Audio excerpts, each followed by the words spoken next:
3. Hey, everybody. Welcome. Welcome. Santita Jackson Show here on AM 950 Radio, the voice of progressive Minnesota. It's a joy to be with you as we continue to bring up the great issues of the day. Thank you so much for being here. Let's talk about racial gerrymandering. Let's talk about whether the president is more important than the judiciary. I mean, we have a lot of issues that are percolating, and I'm so grateful that we're living in a time when we can debate these issues. They're not new, they're just really being amplified now. And we need to talk about that. But let's talk about racial gerrymandering here on the Santita Jackson Show. There's an interesting case down in Louisiana that is gathering a lot of attention because, Louisiana has a lot of African Americans there, more than a third of the state. And they've had one representative. And so, that's not fair. And these congressional districts are formulated so that you can get representation. And so the question is, will that continue to be the case? U.S. Representative Cleo Fields actually became a representative about 30 years ago. And it was a wonderful, wonderful surprise. He had been president of the student union at Southern University. He had been one of the organizers of the Jackson campaigns in 84 and 88. And he went from there into the state assembly and then from there to the U.S. House of Representatives. But he was pushed out by, interestingly enough, by the Landrews and others who redrew the representational map. So blacks lost that seat. And why is that important? Because, everybody needs to be represented. And so a lot of these seats are drawn in very interesting ways. But they're drawn so that you can be represented. That's been part of the reason that Chicago became the political mecca for Black people in the United States. Segregation really did aid and abet that because we were concentrated on the west side, on the south sides. And so we've had the longest held seat by an African American of any seat in the U.S. House of Representatives, a seat that my brother now holds from the 1st Congressional District.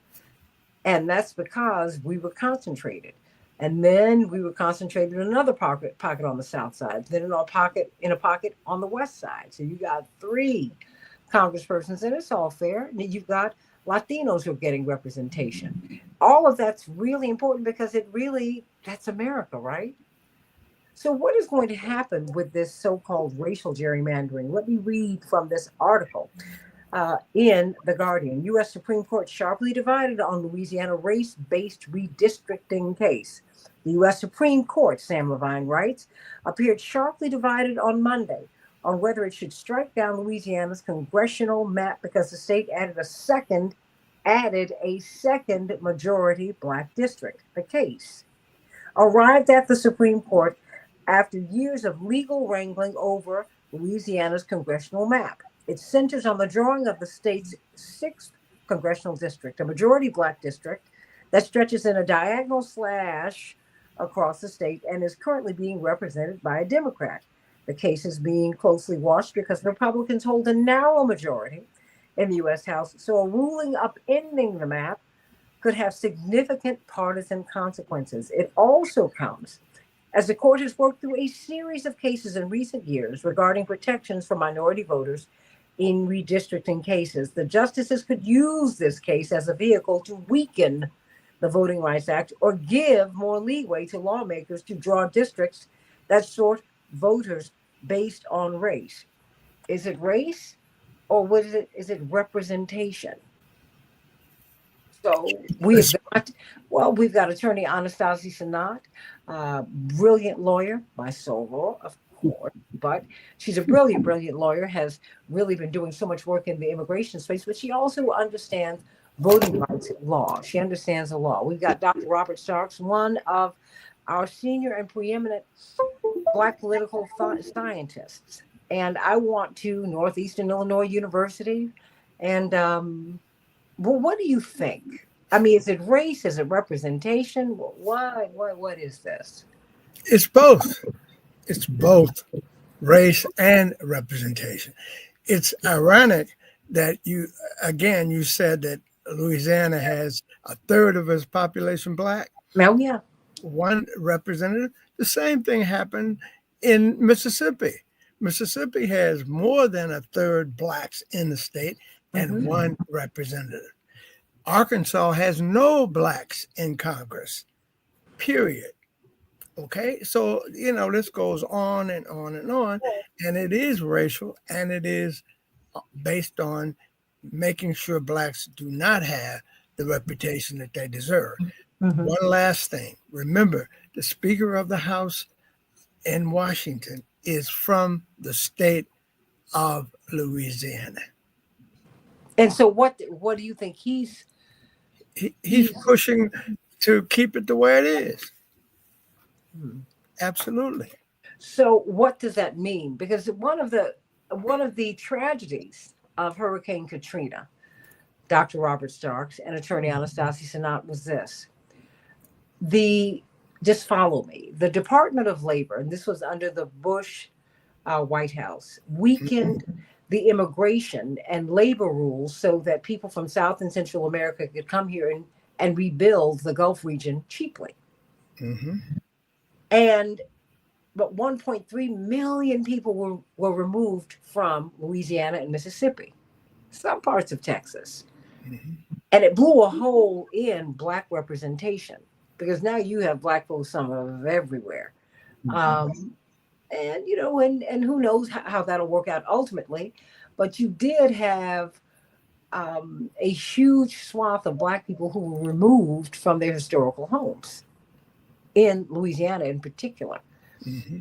um, and so now here we are, and so I need you to help me to understand what all of this means, because there's always been um, because black people historically have voted for progressive policies, right? And so it's just a little bit more than being black. It's what we vote for. It's what we stand for, Dr. Starks. Mm-hmm. And so I'm trying to find out here what this what Speaker Johnson might be trying to push here. I mean, Mm. what does this mean? I mean, is racial gerrymandering in your mind and in your experience in and of itself a bad thing? Absolutely. Absolutely. It is a bad. Remember, go on, attorney. So Well, Roy. I was gonna mention that first of all, gerrymandering, just the term in and of itself, Mhm. is not Exactly. necessarily illegal, right? It is not against the law to gerrymander, meaning to find a political, um, partisan type way of doing the voice, so to speak, of the people. However, what becomes unconstitutional is when it's extreme gerrymandering. So there's two cases that the Supreme Court's going to have to look at, which has been something that they determined back in 2019. There's a case called Rocho versus Common Cause, and there's another case called Lemoyne versus Benizik. And Mm-hmm. those were decided in June 2019. Basically, in a 5-4 decision, the court determined that when you're judging a partisan gerrymandering case, it's actually outside of the remit of the federal court system due to the political questions involved. But in those majority opinions, it stated that extreme partisan gerrymandering is still unconstitutional, but it is up to Congress Mm-hmm. and state legislative bodies to find ways to restrict that, and such as the use of independent redistricting commissions. So the first thing that the Supreme Court's going to have to look at is, was the drawing of the maps in Louisiana, as well as any other state that might be included in this, was it done by an independent redistricting commission, right? Number one. Number two, how did they get there, right? Were the case that was filed in Louisiana indicating that we went from one quote unquote black majority district that we need two black majority districts? Was those cases on the state level sufficient enough for the map in and of itself to be redrawn the way that it has been. Now, the people that are coming, okay, for this kind of political partisan gerrymandering sometimes don't get. Just because you're black doesn't mean it's automatically going to be Democrat, right? A lot of people think that all black people are Democrats. Not all black people are Democrats. We're not a monolith, right?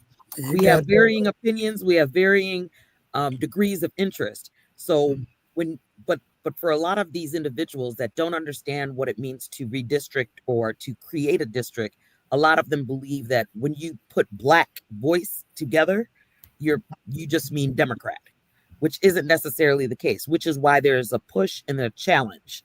They believe that if in fact they lose, quote unquote, a seat that already has been created and this map goes through, they might lose more seats based on the congressional tapestry that currently exists, right? And they don't want that to occur.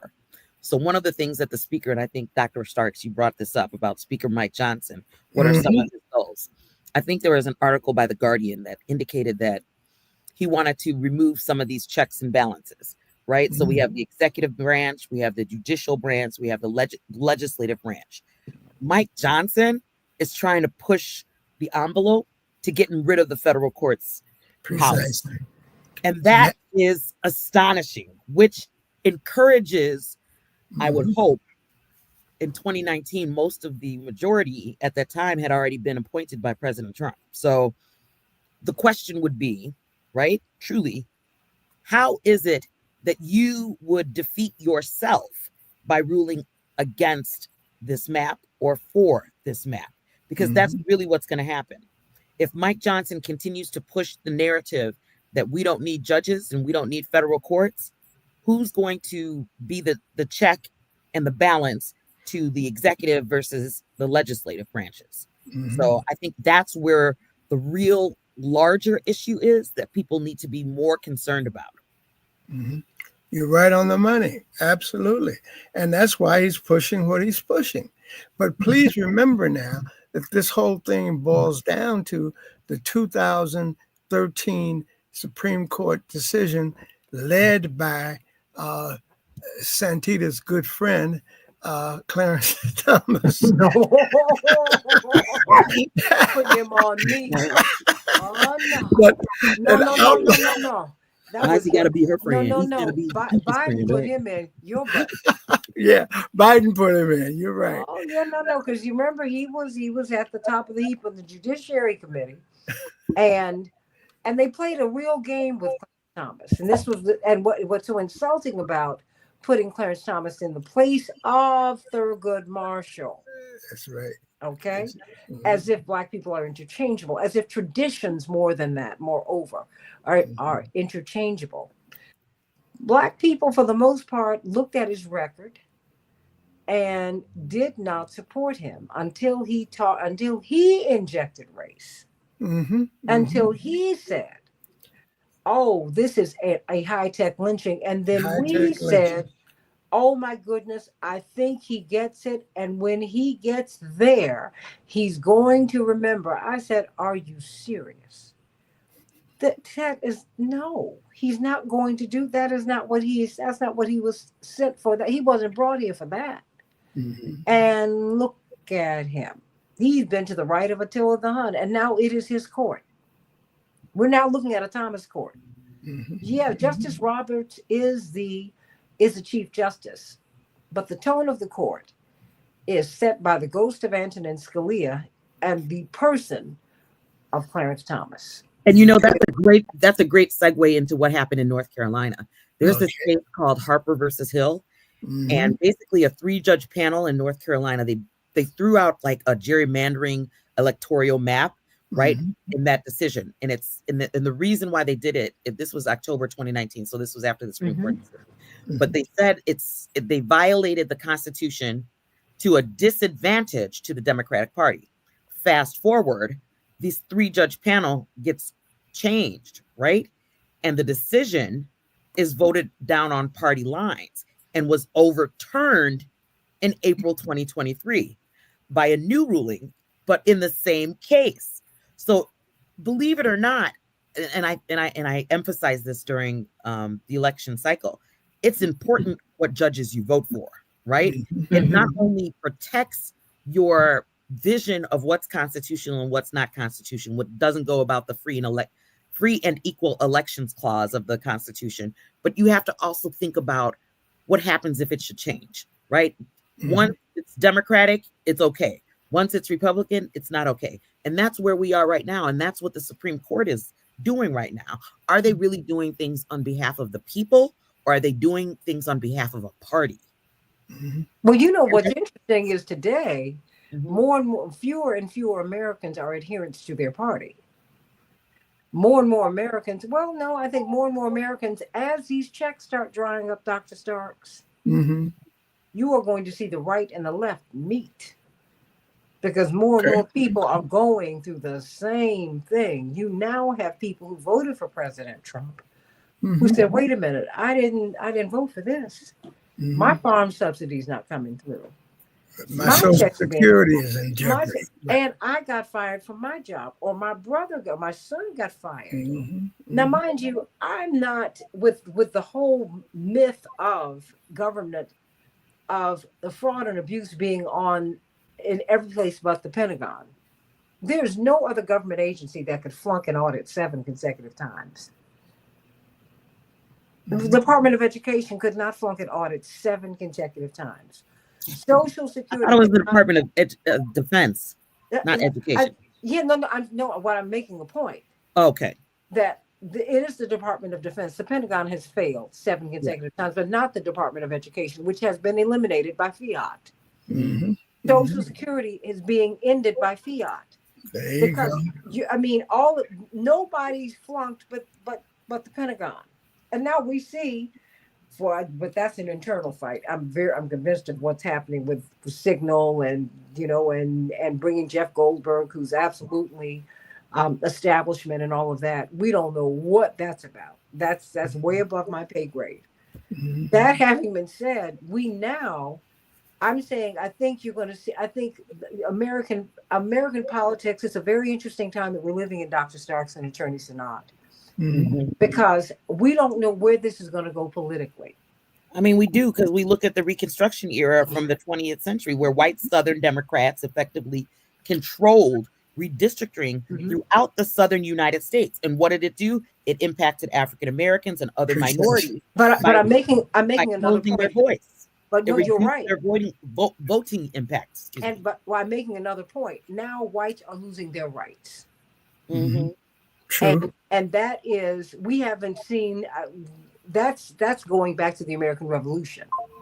Yeah.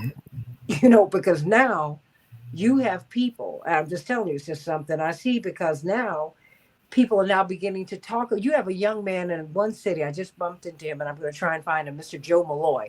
He's homeless and he's running for mayor. He's living in a tent encampment. He lost his job. He lost his home. He's now running for mayor. In what city?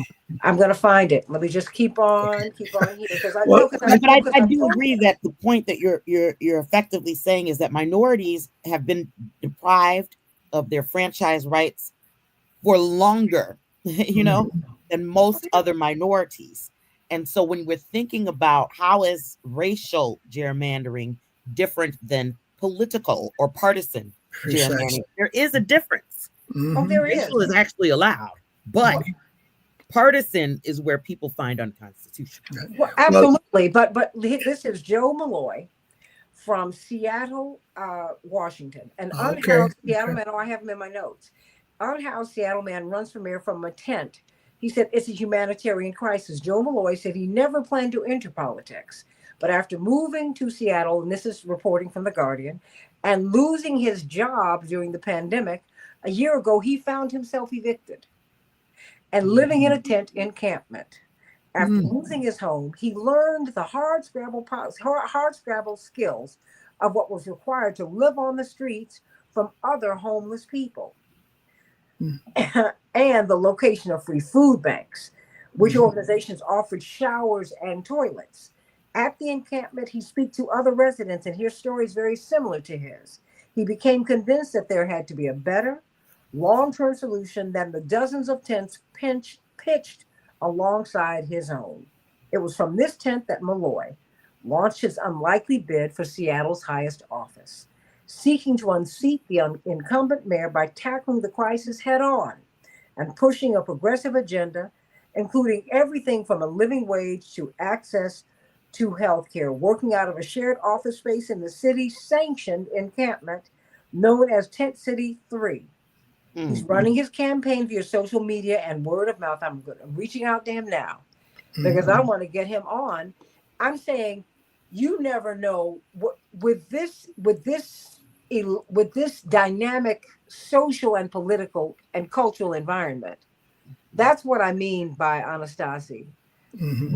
We don't know where this is going because you have people.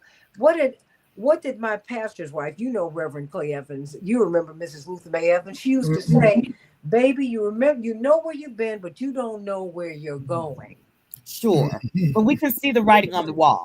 When people were talking about Project 2025, we saw the writing on the wall. Oh, yeah. People in the Department of Education saw the writing on the wall. All of these other places did not necessarily see the writing on the wall, but it had been there. Kind of like the Voting Rights Act of 1965. In that, Congress specifically agreed that amendments redistricting to carve maps to intentionally diminish the power of voters who were in a racial or linguistic minority was prohibited. That means Louisiana was doing something against congressional authority. But fast forward, we're in 25. What's happening to the Voting Rights Act of 1965? It's been attacked piece by piece by piece by piece. And they started doing that in 1965 because remember, that was really an enactment of the amendment that gave us the right to vote in the first place. And from 1870. And so when Johnson got into office, he saw different things that were on the table. He said, no, this has not, they have the right to vote, but they cannot actually vote. That's where the Voting Rights Act came from. So, I mean, we're on the same page here. I think we're just filling out the blanks. Well, 2 points, Santita. 2 points. One, there's controversy in some cities that make it hard for people who are living in tents and who are homeless to vote in the first place. Absolutely. Am I right, attorney? Absolutely. That's right. All right. Number 2, you were absolutely right, attorney, when you said we have to be careful about who we vote for judges. Remember, there's a big controversy going on in the state of Wisconsin at the moment. And your friend. No, that's your making my friend. You'll have to make him your friend. Mr. Musk. Yeah. I forgot her first name, but it's Crawford versus Shamel. Right. And I believe Shamel is the one that's going off of Republican, because they have a partisan election for the Wisconsin Supreme Court. But from what I understand, Shamel has some really outlandish ideals that would totally impact the way that the Wisconsin Supreme Court has been doing business. And Elon Musk has put at least $12 million into that campaign. Isn't that ridiculous? It's the law. And unfortunately, it's not right, but it's the law. But slavery was the law. And so it's not right. So that's where we have to be careful, because when you have dark money in politics, this is what happens. Well, Native Americans didn't even get a right to vote in the land that they were born and raised for generations. Until 1924. That they're indigenous to. Wait a minute. You know what I'm saying? They didn't even get the right to vote in the United States until 1924. No, they were not even citizens. In fact, indigenous people were not even considered citizens by law. By law. They were not citizens of the United States. Of their own country. So on their land. So, that's why, bringing all of these pieces up, they're so important for us to know, because, and that's why I'm saying that as racialized as we are, if you look at the first person to die in the American Revolution, was a black man. Black man. But the second person that died was not a black man. It was a multiracial fight. These were workers who said, the king is taking all of our money. Mhm. And so they dumped that tea. So we need to be. I mean, we we're need about be- to enter some trade wars. I believe you. Well, I mean, I think we're going to see it. That's why I brought up Mr. Malloy, Mhm. because I don't know where this is going. Yeah, what's past is prologue, but as there is so much that we have not seen before. Mhm. Because now you have people who are in a place where they never thought they would be. Attorney Precisely. Scott and Dr. Starks. These folks, I don't blame them, because we have othered people so much in the country and in the culture that these people they were voting for change. Remember, Semaphore had a report on the Bernie Sanders rallies, which are attracting. They now have to have Thousands. side because more than 10,000, 20, 30,000 people out there. This reporter, Dan Weigel, was standing in the middle of the crowd, Dr. Starks and Attorney Sanat. And he said, I was trying to find Bernie supporters, but I was surrounded by Trump supporters. They're at those rallies. Remember, in 2016, voters toggled between Trump and Bernie and Trump, because folks behind the housing crash that happened at the beginning of the millennium, and then Goldman Sachs was just going to crash the whole economy by 2008, people said, look, I'm done. I'll even have a black man run this thing, because everything is so off here. And we have had a lot of dynamism in the political body, in the social and cultural body, because people have had no money for a generation now, Dr. Starks and attorneys. And so now that's why I'm saying, I personally I know it's going somewhere, and I think we might be surprised where it ends up. Well, just remember, these white people who voted for Trump are now saying, attorney, you want to treat us, Mr. Trump, you want to treat us like black folks. That's right. Isn't that something? And this is one of your students. Good afternoon, my former political science professor, Dr. Robert Starks. This is correctional officer for the lockdown. Sending you so much love. We've been praying for his granddaughter. And you got some students every time you come in. You have them. And he has been a teacher. He's been all of our teachers for generations. And so, I mean, when we're looking at this, and it's very interesting in this Louisiana case, you have some conservatives who have aligned with some black folks. Well, yeah, I mean, if you look at the case of, I believe, Dr. Starks, you brought this up earlier. It was a case out of Alabama, Merrill versus Milligan, in which I think it was October 2022, the Supreme Court basically heard arguments related to that case, and they also had another case. They had to conclude whether or not Alabama is obligated to create a second black majority congressional district under the Voting Rights Act of 1965.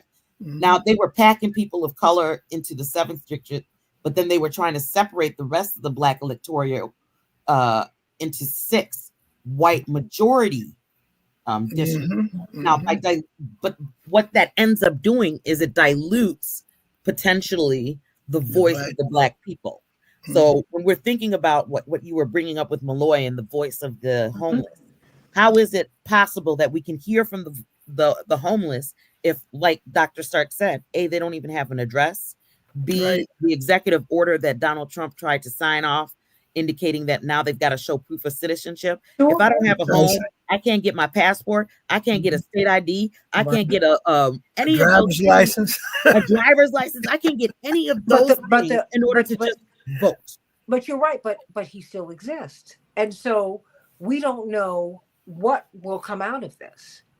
Because what he will say is he has papers. He came there to go to work. And so we don't know how while Trump is pushing the envelope, Malloy's going to push the envelope too. Mm-hmm. And I'm Yeah, but saying, what are the chances of Malloy actually winning? What are the chances of people in I'm not, Seattle, Washington truly saying, I I don't, trust this homeless man to do the work? no. He's not. He's look at how the only God could work it out. This is someone who came there with a job. Seattle, as you know, is a very expensive city.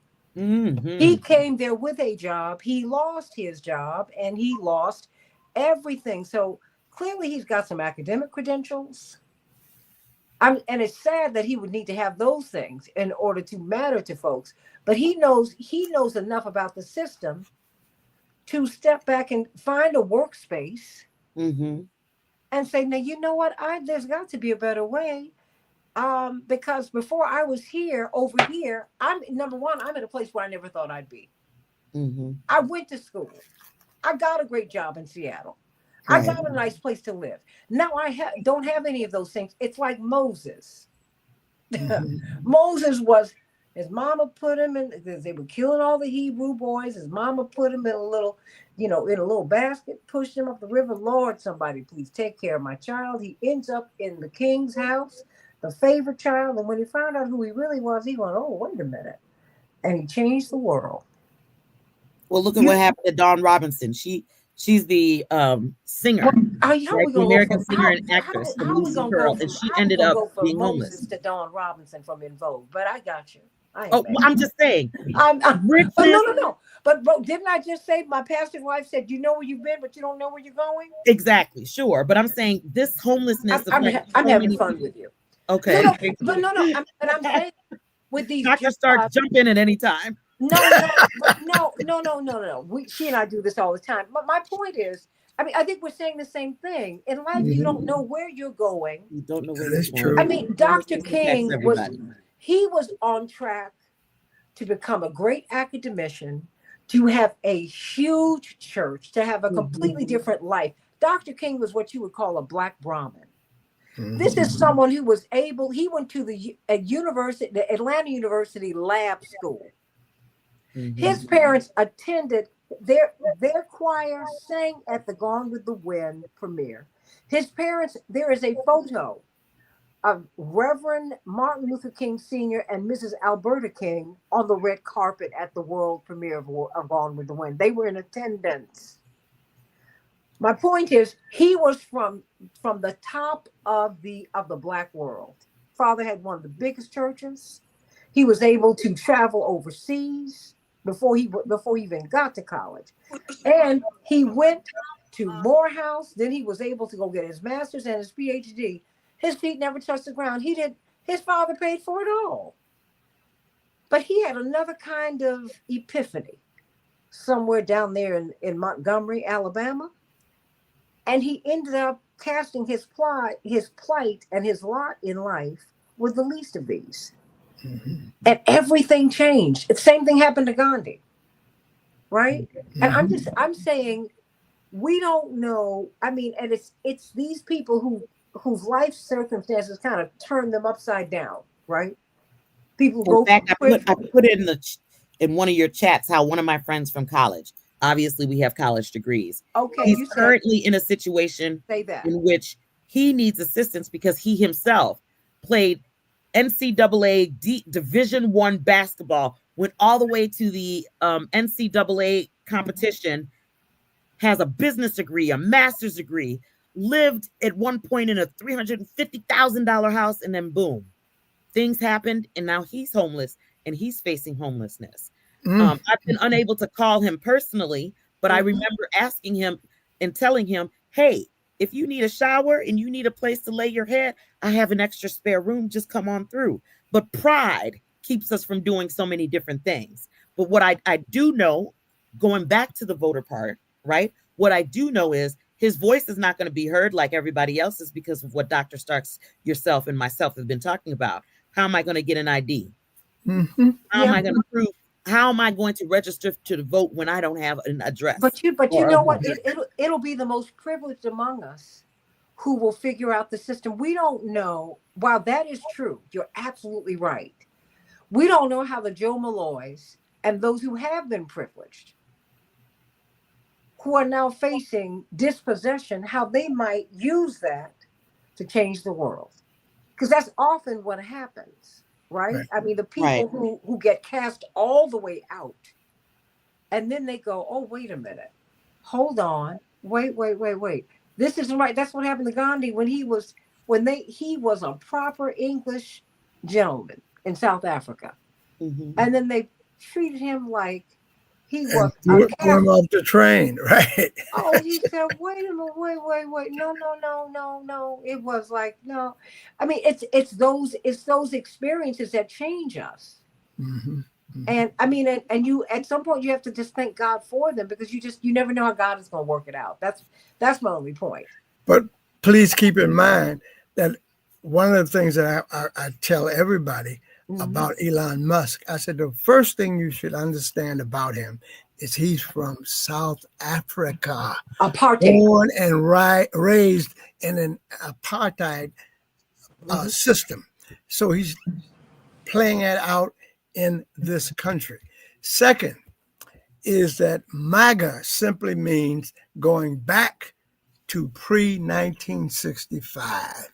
Hmm. That's what MAGA means. Mhm. Okay. Hmm. And if you look at 2025 and the actions of President Trump, that's exactly what he wants to do. He wants to put everything back before 1965, including affirmative action, you name it, all the way down the line. Am I right, attorney?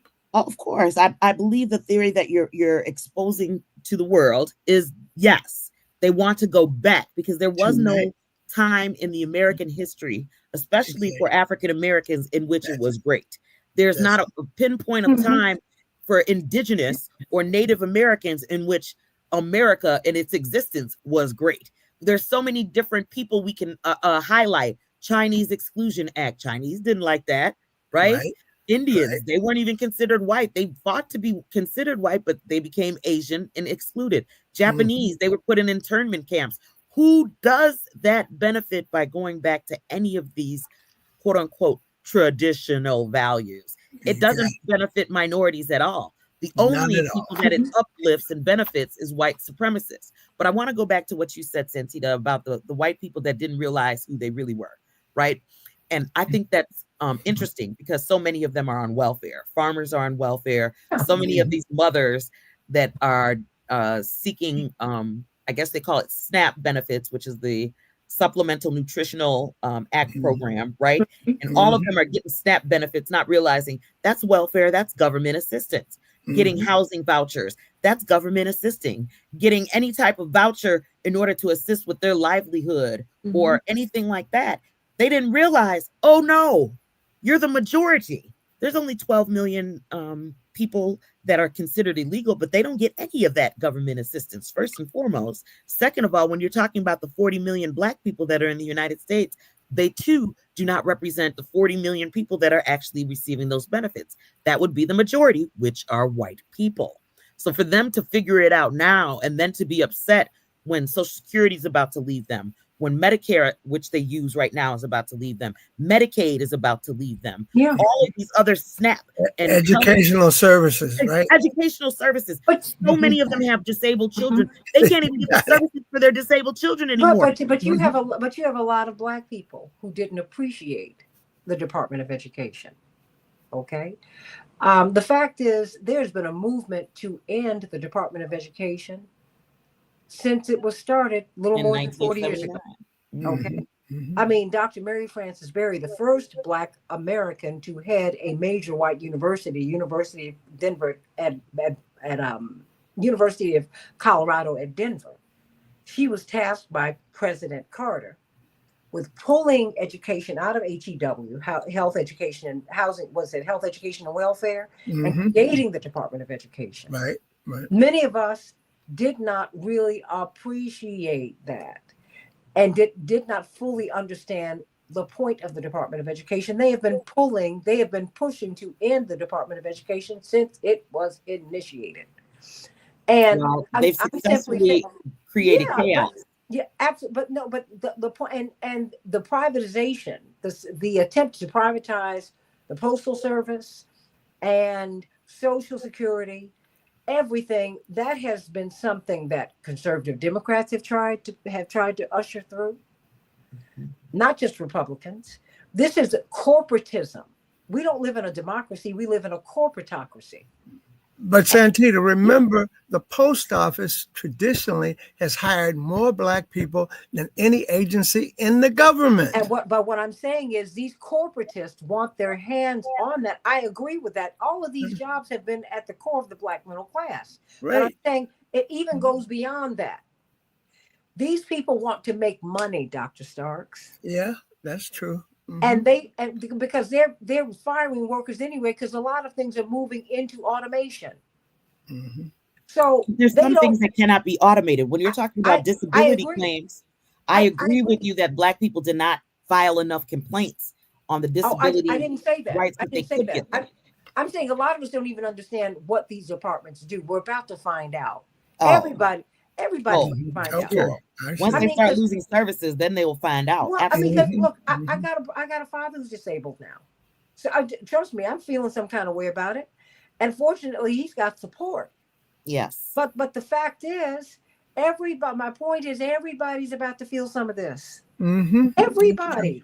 I think there was a lady from Nebraska that went viral talking about, what about Nebraska? What about Nebraska? Yeah. Didn't you vote for him? Why are you upset now? But but some people really thought, because it has been pushed, the waste, fraud, and abuse in the government has been pushed for decades. Even though 80 years ago, I had Dr. Algernon Austin from the Center for Economic Policy Research on the show. When Donald Trump and my mother and father were born 80 years ago, 4.5% of the American workforce, that was federal. 4 years ago, it was down to 1.5%. They have been peeling away at the federal workforce for decades. You had Reagan. I don't even know if you were born then, Anastasi. When Reagan came into office, he ran, a part of his platform was on cutting federal government. And that's when they started doing that, pell-mell. This is not new. We're just seeing, first of all, this is an outsized figure, and Trump is not as friendly as Reagan. Oh, definitely not, because Reagan has another viral video that's being thrown around about what he says about tariffs and how they're going to impact the economy. But I did find some Pew research on the data when it comes to the Supplemental Nutrition Assistance Program. They're saying that 44% of those who receive SNAP benefits are white, non-Hispanic. But they have always been the majority of the welfare mothers. They have always been the majority of those who've received assistance in terms of numbers. They always have been. And now everybody, because let me tell you something, these people we're not watching things collapse, we're watching things collapsed. Something, I have never seen this many publicly wealthy people, Attorney Sanat and Dr. Starks, on the front row at an inauguration in my life. Something is going on here. I don't know what it is, but there's something that it's above my pay grade. I just know that the people who run the world they don't show their hands. No, especially when it comes to temporary assistance for needy families. Well, or the supplemental Social Security income. No, they don't want you to know who they are. They don't want you to know who they are, but the truth is we collect that data. No, we collected it. My point is, though, they are out front. There's something that is going on, because what we're not watching is how the whole world economic order is being reordered right before our very eyes. And this is about you're seeing populist sounding leaders who are emerging in countries all over the world, or should I say in the Western world. In the global South, you have another kind of populism surging forward, because they're saying, wait, we want our my lithium, my gold, my silver, all that. No, you can't take that anymore. So there's just a lot that is going on, and I think we need to pay as much attention to that. But remember now, white people who are pushing the whole idea of getting rid of affirmative action and DEI, they're going to suffer because Mhm. white women benefit more from affirmative action than all black people. Am I right, attorney? Of Yeah, course. most black women that I have come to know in the country, right, are educated in the sense that we have college degrees. But even as Mhm. I discussed, the friend that I told you I went to college with, he has a college degree, but he's black. So it becomes a little bit more difficult for him to even get a job because they're Mhm. willing, in many of these corporations, to hire someone who has the felony conviction Go, wait a over minute. someone who doesn't have any convictions with a college degree just But because they're black. Anastasia, throw all that away.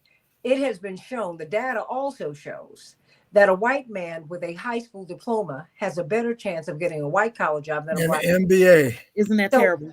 no. The thing is, a lot of us are going past the trades. We're going past being barbers. We're going past doing a lot of things that we might like to do, Mm-hmm. and where we make money. I know who made money during COVID. Folks got their hair done. Oh, Folks got, sure. yeah. No. I'm But just it saying. also increased for white people going for SNAP benefits, TANF benefits, and SSI. Mhm. Mhm. Because they But lost their jobs during COVID. And well, once they lost their jobs and they couldn't make ends meet, they too became on welfare. but that's always been the case. And now all I'm Mm-hmm. simply saying is now everybody's about to see something. Everybody. And you know what? And that it's an exciting time to be alive. I'm not happy about anyone's pain and misfortune, but I'm simply saying to you, there is a reckoning happening. And I think we need to be clear on that Mm-hmm. because it has always been true that when I get pneumonia, when white folks get a cold, I get pneumonia. But if you don't heal the problem in the system, everybody's going to die. Mhm. And that's where we are. Now you have a lot of people who are about to see just how the system disadvantages everybody. Because wait a minute, these white folks just got to be white. Because the only white people at the beginning, at the founding of the republic, Dr. Starks, you know this, were Anglo-Saxons. Mhm. Okay. It wasn't Germans. It Right. certainly wasn't Italians and Greeks and Mediterranean. No. That's true. The Mediterranean Europeans just got white after the Second World War. And the Irish were considered non-white. All of them. Right. So And Jewish you, people were considered colored in the South. Yeah. if you, and, I mean, no, everywhere. If you were not an Anglo-Saxon, you were not a white person. You were nothing. So You were as nothing. they were trying to increase their numbers, but the thing is, it's all been a giant scam. Because Mhm. at the end of the day, this has been about replacing monarchy with an oligarchy. Right. Well, all right. Where do we go from here, Santita? Organizing. And I'm going to be quiet and let you two tell us I'll where let we're going. Anastasia say it because Well, I think the first thing, like I mentioned, is first of all, making sure to vote the right people into Congress, right? Legislation is the step that we have control over as a people. Voting the right people into the legislative seats that we need in order to get legislation or law passed. Step number one. Step number two, making sure that we're voting the right judges into our state positions, right? We have power over that. They don't have power over that. We have power over who we sit in But our attorney, local, most state, and federal. states and cities do not publicize the background of people That's running true. for judge. Well, In Illinois, Chicago, we publicize at least those who allow us to publicize their information. In the city of Chicago, we let you know through a minority group of bar associations who is someone that we would recommend for you and who is someone that doesn't. So if we're not doing that consistently throughout all 50 states, then it needs to be done. I That's agree. You know, nonprofit organization needs to step up and say, voters, beware. Voteforjudges.org in Illinois is something that we use in the city of Chicago, or Cook County, I should say. So I think that's something that can be done statewide. well, Right. historically, coming out of Operation Push, we did political education. True. And we have to do that again because Political awareness and involvement. Absolutely. well, I mean, and we have to do it at Push. We have to do it in our sororities, in our fraternities, in our organizations. I mean, in the church basements, all of that. And you must force the judicial candidates to come and talk to us. Mm-hmm. There are things. To be a citizen is a huge responsibility as opposed to being a subject. Right. Now, if you want to be a subject and have a king and a queen, okay, fine, let them handle it. But if you want to be a citizen, you have to take the bull by the horns and call these people who represent you to account. Mm-hmm. And we have to start organizing politically. Find out in your building and on your block who's registered to vote. Mm-hmm. And whether you're Republican, Democrat, or independent, or you don't even care, just say why don't we get together with this block, the next block, and the next one, and the next one, and let's invite said candidate over. Mm-hmm. These town hall meetings really do matter. Yes, I they can I tell do. you, agree with you. Absolutely. these But I do agree that we need to have judicial election guides in all but 50 I'm saying states and all counties and all local and state. But I'm trying What? to tell you, historically, that is what we have done in Chicago, which is why we have made so many tremendous strides in Chicago, And we because need to you did. continue to do it. And we need to pick it back up, because that was Yep. what, and you know this because you worked at Push, Dr. Starks. Mm-hmm. This is what we did, that all day long. All day long. Absolutely. And it worked. Mm-hmm. I'm saying there is a roadmap. We Sure. just have to follow it.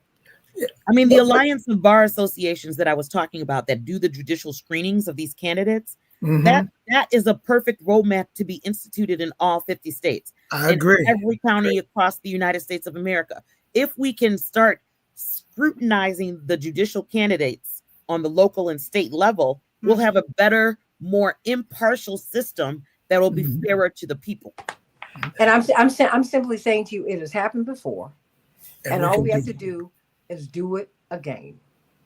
Well, tell me, I've got 3 minutes left. Attorney, Yes. can we expect that we will have a majority Democratic Congress and Senate in 26? Oh, I think so. I think historically what happens is whoever's in office, Mm-hmm. they have 2 years before it flips. And we haven't even reached 100 days yet. 100 days won't come until April 30th. And I think there's a number of people that are disappointed in what has been done in the past 60 plus days. So I think there will be a flip in 26 in a congressional seat. Okay, well, will there be enough damage done by then that it will take decades to bring it back to normalcy? Yes, there will be enough damage done that it might take some time to come back. But I don't want it to come back to what it was. I think we need to take it over to where it needs to be. Well, you got to first get back to where you started. No. You have to we have to have a new vision for New America, because we need to number one, agree on the common good. The social contract needs to be preserved. We have to agree that there should be a floor beneath which no human being should fall. Mm-hmm. Period. We have to agree that the voting is not a privilege, it's a right. That's right. I don't want to go back. We got to go forward. We need to, Democrats, if they don't come up with some real with a real change, because these Democrats are catching the devil at these town hall meetings. They will not recapture. They will not capture the U.S. House of Representatives. They won't, because people are fed up with all of them. Now the question is, what's the path forward? Because going back is not an option. That ain't gonna work. We've got to go forward. How do we create a new America? How do we create a world in which every mouth gets fed? Every dream has an opportunity to be actualized. We've got to come up with that space where, I shouldn't go into debt. I shouldn't be bankrupt because I get sick. Everybody should have access to equal high quality health care, education. You deserve to have it. What did FDR say? A chicken in every pot? Mm-hmm. Well, what is the blueprint for that? I mean, I think Dr. King gave us a blueprint for that. mm-hmm. Reverend has talked about a just society and a peaceful world and a just society. The thing is, how many do you want, bread or bombs? Bread or bombs? It's that simple. People have laid it out for us. We just have to have the courage to seize the vision and make it real. Okay. Many of us, unfortunately, do not think that which is possible is real. We too are clinging to the past. We have to have the courage to go forward.